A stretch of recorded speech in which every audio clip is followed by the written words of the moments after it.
नमस्कार मित्रांनो, टेक्नो अथर्व या यूट्यूब चॅनलवर आपलं स्वागत. मित्रांनो, पीएम विश्वकर्मा योजना, तर या योजनेअंतर्गत 3 लाख बिनव्याजी कर्ज मिळणार आहे, सोबत 15,000 रुपये मिळणार आहे. त्यासाठी पात्रता काय आहे, अटी कोणत्या आहे आणि कागदपत्रे कोणती लागणार आहे आणि ऑनलाईन अर्ज कसा करायचा आहे, तर याची संपूर्ण माहिती या व्हिडिओमध्ये देण्यात आलेली आहे. त्यामुळे व्हिडिओ अतिशय महत्त्वाचा आहे. तो पूर्ण बघा, तरच आपल्याला या योजनेचा फायदा घेता येणार आहे. तर मित्रांनो, व्हिडिओला सुरू करण्यापूर्वी नेहमीप्रमाणे एक विनंती करेल, जर आपण या चॅनलवर नवीन असाल तर चॅनलला सबस्क्राईब करा, लाईक करा आणि शेअर करायला विसरू नका. त्याचबरोबर जे बेल आयकॉन आहे त्याला सुद्धा क्लिक करा, म्हणजे आपल्या चॅनलवर येणारे जे काही नवीन व्हिडिओज आहे तर त्याची माहिती आपणास तात्काळ मिळून जाईल. तर वेळ न घालवता व्हिडिओ सुरू करूया आणि बघूया ती माहिती. तर बघा मित्रांनो, सर्वसामान्य नागरिकांना पाठबळ देण्यासाठी सरकार विविध योजना राबवत आहे. या योजनेच्या माध्यमातून गरीब नागरिकांची आर्थिक स्थिती सुधारावी, हाच सरकारचा उद्देश आहे. अशीच एक योजना म्हणजे पंतप्रधान विश्वकर्मा योजना, त्यालाच पीएम विश्वकर्मा योजना असं म्हटलं जाते. प्रत्येक गरजू आणि गरीब वर्गाला लाभ मिळवून देण्यासाठी सरकारने ही योजना सुरू केली आहे. तर बघा मित्रांनो, या ठिकाणी गरीब वर्गाला मदत करण्यासाठी शासन वेळोवेळी विविध योजना राबवत असते. त्याचपैकी ही एक महत्त्वाची अशी योजना आहे, तिचं नाव आहे प्रधानमंत्री विश्वकर्मा योजना. आणि या योजनेमार्फत गरजू आणि गरीब वर्गाला लाभ मिळवून देण्यासाठी सरकारमार्फत प्रयत्न केले जातात. त्यानंतर पुढे बघूया मित्रांनो, आपण नेमकं या योजनेचा फायदा आपल्याला कसा घेता येईल. तर बघा, यासाठी अर्जदारांना श्रमिक पोर्टलवर ऑनलाईन अर्ज करावा लागेल. त्यासाठी अर्जदारांना जे काही श्रमिक पोर्टल आहे, या योजनेचं वेबसाईट आहे, तर त्या वेबसाईटवर अर्ज करावा लागेल. त्यानंतर अर्जदारांच्या त्रिस्तरीय पडताळणीनंतरच लाभ दिला जाईल. ऑनलाईन अर्ज केल्यानंतर करतील त्रिस्तरीय समिती त्या अर्जाची पडताळणी करेल आणि त्यानंतरच त्या योजनेचा लाभ संबंधित अर्जदारास दिला जाईल. त्यानंतर पुढे बघूया आपण, ग्रामीण आणि शहरी संस्थांसाठी पडताळणीसाठी स्वतंत्र यंत्रणा आहेत. ग्रामीण भागात पडताळणीची जबाबदारी ग्रामविकास आणि पंचायत राज विभागाकडे सोपवण्यात आली आहे. तर बघा, जे काही ग्रामीण विभागातील जे काही फॉर्म आलेले असतात, तर त्यांची तपासणी करण्याचे जे काही राईट्स आहे किंवा अधिकार आहे, तर ते ग्रामविकास म्हणजे ग्रामपंचायत आणि पंचायत राज यांच्याकडे देण्यात आलेले आहे. म्हणजे ग्राम स्तरावर ग्रामसेवक यांच्या मार्फत त्या अर्जाची पडताळणी होणार आहे. आणि शहरी भागासाठी बघा, शहरी भागात प्रथम स्तरावरील पडताळणी कार्यकारी अधिकारी करतील. म्हणजे शहरी भागातील जे काही कार्यकारी अधिकारी आहेत, तर ते या अर्जांची पडताळणी करणार आहे, तपासणी करणार आहे. त्यानंतर पुढे बघूया मित्रांनो, आता या योजनेचे फायदे काय आहे ते फायदे बघूया आपण. की तरुण कारागिरांना 18 व्यवसायामध्ये 1 आठवड्याचे मोफत प्रशिक्षण दिले जाईल. जे तरुण कारागीर आहेत तर त्यांना 18 व्यवसायामध्ये 1 आठवड्याचे मोफत प्रशिक्षण दिले जाईल. त्यानंतर प्रशिक्षण दरम्यान त्यांना प्रतिदिन 500 रुपये भत्ता दिला जाईल. प्रशिक्षणादरम्यान 500 रुपये भत्ता सुद्धा दिला जाणार आहे. त्याचबरोबर प्रशिक्षण पूर्ण झाल्यावर त्यांना टूल किट खरेदी करण्यासाठी 20,000 रुपये दिले जातील.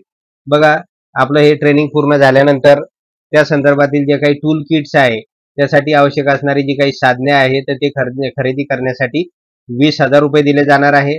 आणि पुढे बघा, त्यांना स्वतःचा रोजगार निर्माण करण्यासाठी बँकामार्फत 1 लाख ते 3 लाख रुपयापर्यंतचे कर्ज हमी शिवाय दिले जाईल.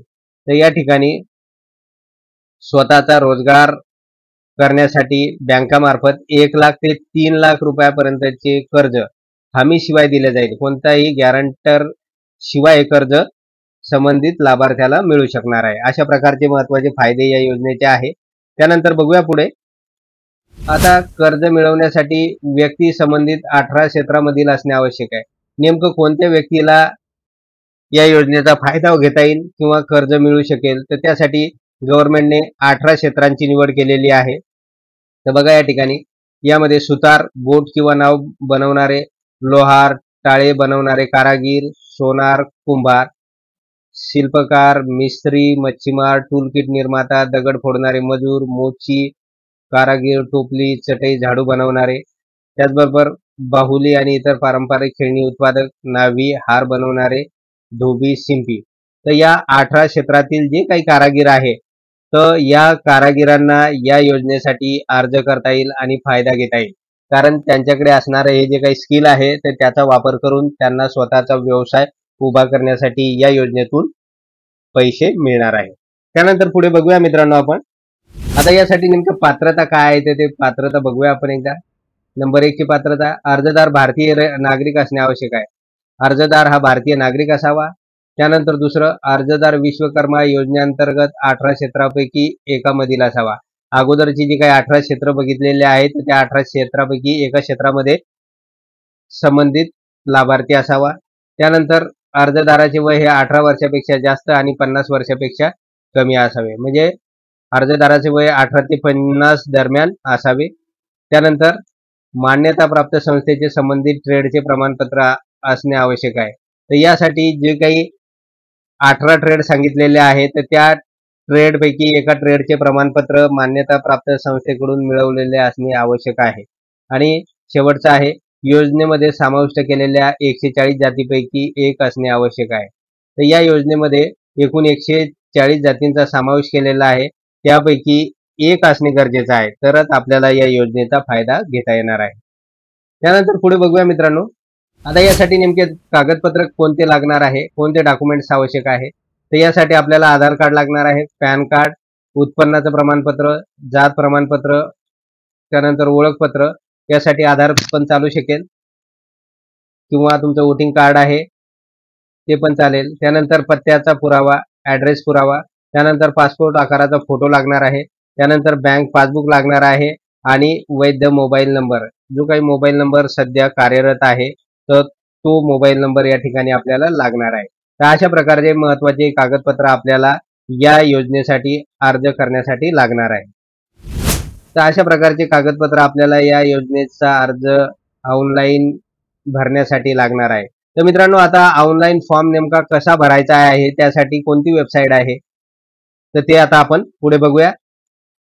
तर बघा मित्रांनो, या ठिकाणी आपल्याला pmvishwakarma.gov.in या वेबसाईटवर यायचं आहे. या वेबसाईटवर आल्यानंतर आपल्याला या ठिकाणी वेगवेगळे हे जे टायटल बार आहे याच्यावर वेगवेगळे ऑप्शन आपल्याला या ठिकाणी दिसून येईल. यापैकी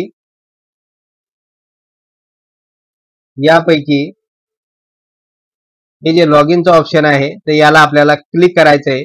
याला क्लिक केल्यानंतर आपल्याला या ठिकाणी ऑनलाईन अप्लाय करता येईल. तर बघूया आपण, याला क्लिक करूया अगोदर. याला क्लिक केल्यानंतर आपल्याला या ठिकाणी बघा सुरुवातीला अप्लिकांट बेनिफिशरी लॉग इन, त्यानंतर CSC log in, admin log in, verification log in, lending institute, enlist gram panchayat Pradhan, TPTC आणि इंडिया पोस्ट लॉग इन.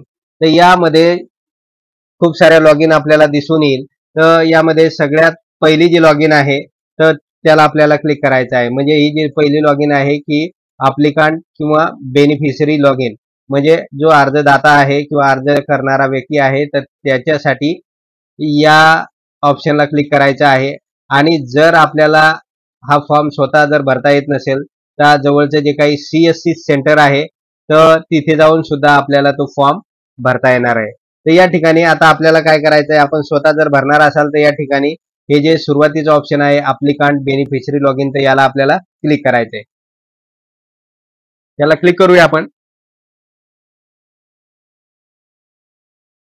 त्याला क्लिक केल्यानंतर बघा या ठिकाणी ऑप्शन आलेला आहे की सुरुवातीला या ठिकाणी आपला मोबाईल नंबर टाईप करायचा आहे, प्लीज इंटर मोबाईल नंबर. त्यानंतर या ठिकाणी हा जो कॅप्चा आहे तर तो या ठिकाणी टाईप करायचा आहे आणि हे जे लॉग इनचं ऑप्शन आहे याला क्लिक करायचं आहे. तर टाकूया आपण या ठिकाणी मोबाईल नंबर. बघा मित्रांनो, ही माहिती आपण फिलअप केलेली आहे. सिक्युरिटी रिझनसाठी मी काही गोष्टी हाईड केलेल्या आहे. त्यानंतर आता हे लॉग इनचं ऑप्शन आहे याला आपण क्लिक करूया.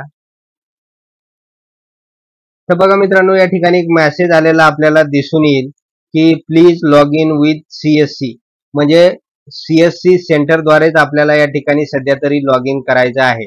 जरी आपण अर्जदार असाल आणि त्या ठिकाणी जरी ऑप्शन या ठिकाणी जरी ऑप्शन आलेला असेल, परंतु सध्या ते अप्लिकांटचं ऑप्शन सुरू झालेलं नाही. आपल्याला CSC सेंटर जे आहे, महा ई सेवा केंद्र असेल आपल्या जवळचं, तर तिथून आपल्याला या ठिकाणी लॉग इन व्हायचं आहे किंवा तिथेच आपल्याला या योजनेसाठी अर्ज करायचा आहे. तर मित्रांनो, एवढंच होतं या व्हिडिओमध्ये. जर आपणास हा व्हिडिओ आवडला असेल तर चॅनलला सबस्क्राईब करा, लाईक करा आणि शेअर करायला विसरू नका. धन्यवाद.